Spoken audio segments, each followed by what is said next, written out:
السلام علیکم ورحمۃ اللہ وبرکاتہ۔ ایک ساتھی کا سوال ہے کہ 786 کی حقیقت کیا ہے، اس کا فسانہ کیا ہے؟ کیونکہ انہوں نے دیکھا کہ ایک مدرسے کے بورڈ پر مدرسے کا نام لکھا ہے، لیکن اوپر جو ہے 786 لکھا ہوا ہے۔ اسی طرح سے لیٹر پیڈ پہ بعض لوگ لکھتے ہیں 786۔ تو یہ بسم اللہ الرحمن الرحیم کی جگہ 786 کے عدد کا لکھنے کا رواج بر صغیر میں ایک عرصے سے چلا آ رہا ہے، اور اب نوبت یہاں تک پہنچ چکی ہے کہ بعض دینی و علمی مضامین اور کتابوں میں بھی بسم اللہ الرحمن الرحیم کے بجائے 786 لکھنا لوگوں نے شروع کر دیا ہے، اور بسم اللہ الرحمن الرحیم کے اعداد کو اس کا بدل یا قائم مقام سمجھ کر لکھنا قرآن و سنت کی تعلیمات کے سراسر منافی ہے۔ اس کی بنیاد عبرانی صحائف کے 22 حروف تہجی اور ان کے مترادف اعداد پر ہے۔ ان کے ذریعے سے یہودیوں کے صحائف کے رموز و معانی دریافت ہوتے ہیں، جس کی عملی صورت یہ ہے کہ الفاظ کو اعداد میں تحویل کیا جائے۔ یہ بڑی سہل ترکیب ہے، کیونکہ الفاظ حروف پر مشتمل ہیں اور ان کی عددی قیمتوں کو جمع کر لیا جائے۔ اس طرح ہمیں ان مقدس عبارتوں کا عددی بدل حاصل ہو جاتا ہے، جو اس علم کے حامیوں کے نزدیک ویسے ہی تقدس کا حامل ہے۔ یہ علم عدد مسلمان ندرت پسندوں نے حاصل کیا، جسے عرف عام میں ابجد کہتے ہیں۔ ایک مغربی محقق تھا میسن پیٹرک ہویلز، اپنی تالیف ڈکشنری آف اسلام میں ابجد کے توضیح ان الفاظ میں کرتا ہے: یہ حروف تہجی کی ریاضیاتی طور پر ترتیب کا نام ہے، جس میں حروف کی عددی قیمت متعین ہوتی ہے، جو اسے لے کر 1000 تک مقرر ہے۔ حروف ابجد کا خاکہ درج ذیل جیسے کہ حروف الف، با، جیم، دال۔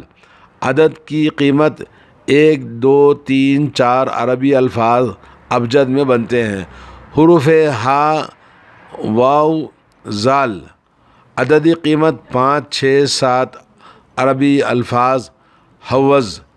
سمجھ لیجئے کہ یہ جو عربی الفاظ انہوں نے بنائے ہیں 1 سے لے کر 10 تک، پھر 10 کے بعد 20، 30، 40، 50 اور 100 کے بعد پھر 200، 300، 400، 500 پورے 1000 الفاظ نمبر لگاتے ہیں۔ یہ الفاظ کیا ہیں؟ جیسا کہ بتایا کہ ابجد، حوض، حتی، کلمن، صعفس، قرشد، اور اس کے بعد ہے سخذ اور زغ۔ یہ کل الفاظ جیسا کہ ان کے حروف 1000 تک بنتے ہیں۔ جب مسلمانوں نے یہودیوں کے علم کی بالا سے استفادہ کر کے میٹریا کا علم حاصل کیا، تو پھر اس کا قرآن مجید کی آیات مبارکہ بلکہ صورتوں پر اطلاق بھی ایک ایسا عمل تھا جو ہمارے جسارت کوش ندرت پسند مسلمانوں کے لیے مشکل نہ تھا۔ چنانچہ انہوں نے اس کا مصحف پاک پر بھی بے دھڑک استعمال کیا۔ اس میں سب سے عام جس چیز کو یعنی انہوں نے ہر وقت ناقص واقف ہے، بسم اللہ الرحمن الرحیم اللہ تعالیٰ کا جو شریف کلمہ ہے، اس کے لیے 786 کا استعمال کیا، جو خطوط اور ہر قسم کی تحریر، مثلا کتابوں، مجلوں اور مقالوں میں یہ شدت تمام نظر آتا ہے، اور یہ یقین دلایا جاتا ہے کہ 786 واقعی بسم اللہ شریف کا بدل ہے۔ در حقیقت یہ ہرگز بسم اللہ شریف کا یا بسم اللہ الرحمن الرحیم کا بدل یا مترادف نہیں ہو سکتا۔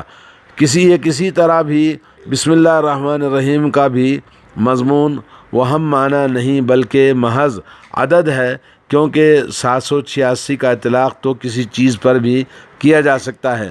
مثلا 786 ظرف شراب، جڑی بوٹیاں وغیرہ وغیرہ وہ اچھی ہوں یا بری ہوں یا حرام ہوں یا حلال ہوں، کسی صورت میں کسی بھی چیز کے لیے بسم اللہ الرحمن الرحیم کا بدل ہرگز بنایا نہیں جا سکتا اس 786 نمبر کو۔ اللہ تعالیٰ نے قرآن مجید کو عربی زبان میں نازل کیا ہے تاکہ لوگ قرآن مجید کو سمجھیں اور ہدایت یافتہ ہوں۔ اگر اعداد ہی سے مقصد حاصل ہو سکتا تو یہ آسان طریقہ کیوں نہیں اختیار کیا گیا؟ کیا نعوذ باللہ ذات باری تعالیٰ سے غلطی سرزد ہوئی ہے جسے ہمارے علماء درست کرنے کی کوشش فرما رہے ہیں؟ اگر اعداد کی شکل میں وحی نازل کی جاتی تو اس سے بنی نوع انسان کو کیا حاصل ہوتا؟ ہمیں اول تا آخر اعداد ہی کے لامتناہی سلسلہ دکھا دیتا۔ ہمیں تو یہ ہدایت کی گئی ہے کہ ہم قرآن مجید کی تلاوت کریں، اور یہ قرآن مجید ہے جس کو ہم نے پاروں اور رکوعوں میں تقسیم کیا ہے تاکہ وقفوں سے اس کی تلاوت کر سکیں، اور ہم نے اسے یکے بعد دیگرے یعنی تنزیلات میں نازل کیا ہے۔ اگر قرآن مجید میں اعداد منتقل کر دیا جائے تو سورہ فاتحہ کے قارئین کو سہولت کے لیے اعداد میں رقم بنایا جائے۔ سورہ فاتحہ کا عددی کالم بسم اللہ الرحمن الرحیم 786 ہے، الحمدللہ رب العالمین کا 632 ہے، اور الرحمن الرحیم 618، اور مالک یوم الدین 242، اور اسی طرح ایاک نعبد و ایاک نستعین 836، اور اہدنا الصراط المستقیم 1073، صراط الذین انعمت علیہم 1807، غیر المغضوب علیہم ولا الضالین، اور یہ ہو گیا 4194۔ کل عدد سورہ فاتحہ کا بن جائے گا 10,180 پر 9 یعنی 89 جسے کہتے ہیں، یا ایک 10,189 نمبر اس کا بن جاتا ہے۔ کیا اس کا معنی یہ ہے کہ فقط اگر ہم اس نمبر کو زبان پر لانے سے سورہ فاتحہ کا مقصد پورا ہو جائے گا اور ہم ساری کی ساری سورت پڑھ لیں گے تو اس مبارک سورت کے جو فوائد اور اس کے معنی ہیں اور جو اس کے فضیلتیں اللہ کے نبی صلی اللہ علیہ وسلم سے بتائی گئی ہیں، کیا وہ اس نمبر کے برابر ہو سکتی ہیں؟ اس مبارک سورت کو 10 بار پڑھنے کے لیے اگر کوئی آدمی اس طرح سے نمبر کو پلس انٹو لگا دے تو اس طرح تمام قرآن مجید کے اعداد میں تقسیم کیا جا سکتا ہے۔ کیا یہ اعداد واقعی بامعنی ہوں گے اور ان سے وہی نتیجہ حاصل ہوگا جو بالذات آیات قرآنی سے حاصل ہوتا ہے؟ کیا ان میں ہدایت یا پیغام ربانی کا عقل قلیل بھی کچھ سمجھ میں آتا ہے؟ سچ پوچھا جائے تو یہ ایک تلخ حقیقت ہے۔ جن اصحاب نے یہ طریقہ اختیار کیا ہے انہوں نے ہرگز دین کی خدمت نہیں کی ہے، بلکہ وہ ایک بدعت کو رواج دینے کی مجرم کوشش کی ہے۔ لہذا ہمیں آپ حضرات سے جو اسلام کے ماننے والے ہیں پرزور التماس کریں گے کہ وہ اس روش کو اختیار کرنے سے باز رہیں، اور خاص طور پر اہل علم حضرات، اور چاہے جائے کہ علماء اس بات سے یعنی غلطی کا ارتکاب نہ کریں، معاشرے میں مسلمانوں کو غلط تعلیم نہ دیں اور اسلام کو بگاڑ کر دشمنان اسلام نے جو چیز بتائی ہے اس کو رواج نہ دیں۔ یہ کوئی مستحسن کام نہیں ہے بلکہ یہ غلط الزام ہے، بلکہ میں تو یہ کہوں گا کہ یہ قرآن مجید کے خلاف سازش ہے، جو قرآن مجید کے اندر تحریف اور تبدیل کرنے کا یہ بہت ہی بھونڈا اور غلط اور بہت ہی بدترین کام کیا ہے لوگوں نے۔ حقیقی بات یہ ہے کہ اسے فرقہ باطنیہ نے رواج دیا تھا اور ان کا مقصد سوائے اس کے اور کچھ نہ تھا کہ اس علم سے راز میں اپنا کام لیا جائے۔